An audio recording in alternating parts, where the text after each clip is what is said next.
Hello friends, வணக்கம். சமீபத்தில social மீடியால வைரலா போயிட்டு இருக்க ஒரு பெண்ணுடைய ஆடியோ.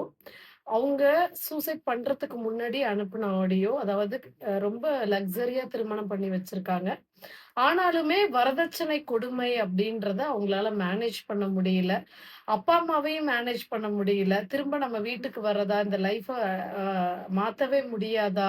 அப்படின்ற ஒரு அழுத்தமான சூழ்நிலையில என்ன முடிவு எடுக்கல முடியாது அப்படின்னு சொல்லிட்டு எடுத்த முடிவு தான் அது. ஆனா அத அழுதுகிட்டே சொல்லியிருக்க நெறைய விஷயங்கள நெறைய பேர் கேட்டிருப்பீங்க. இதுல முக்காவாசி தமிழ்நாட்ட பொறுத்தவரைக்கும் நம்ம கல்ச்சர் வரைக்கும் பெண்கள் எதே மாதிரியான ஒரு சூழ்நிலைக்கு தள்ளப்படுறாங்கன்னா, பேரண்ட்ஸ் என்ன நெனச்சுடுறாங்க, நெறைய சொத்து பத்துகள், வரதட்சணை எல்லாம் குடுத்து திருமணம் பண்ணிட்டா அந்த பெண்ணுக்கு ஒரு அமைதியான வாழ்க்கை ஏற்படும்ன்ற ஒரு கலாச்சாரத்த நம்ம உருவாக்கிட்டோம். அது சில பெண்களுக்கு அமையுது. சில பெண்களுக்கு எதுவுமே வரதட்சணை குடுக்காம கூட ஹஸ்பண்ட் தாங்கக்கூடிய ஹஸ்பண்ட் அமையறாங்க.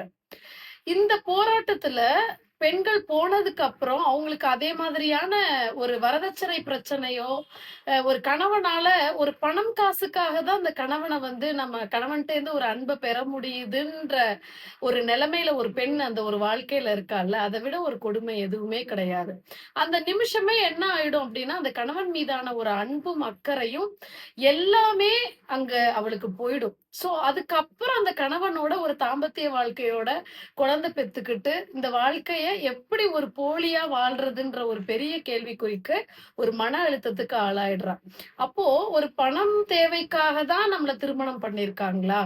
அப்போ இத குடுத்துக்கிட்டே இருந்தா தான் இந்த வாழ்க்கையில நான் சந்தோஷமா இருக்க முடியுமா? அப்படின்ற பல கேள்விகள் எழும்போது, அத பேரண்ட்ஸ் கிட்ட சொல்லும் பொழுதுமே அந்த பெண்ணுடைய நிலைமை என்ன ஆகுதுன்னா, ஊரு சமுதாயத்துக்கு முன்னாடி இந்த கல்யாணத்த பண்ணியாச்சு.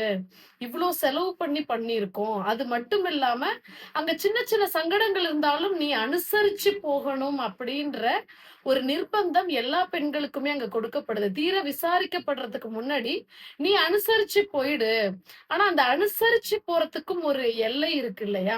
சோ, அந்த லிமிட்ட தாண்டும்போது மன அழுத்தத்துல அப்பா, அம்மா வீட்டுக்கு போனாலும் சமுதாயத்துக்கு முன்னாடி, அதாவது சொசைட்டின்றது யாருன்னா, ரிலேஷன்ஸ்லாம் வந்து கேவலமா பார்ப்பாங்க.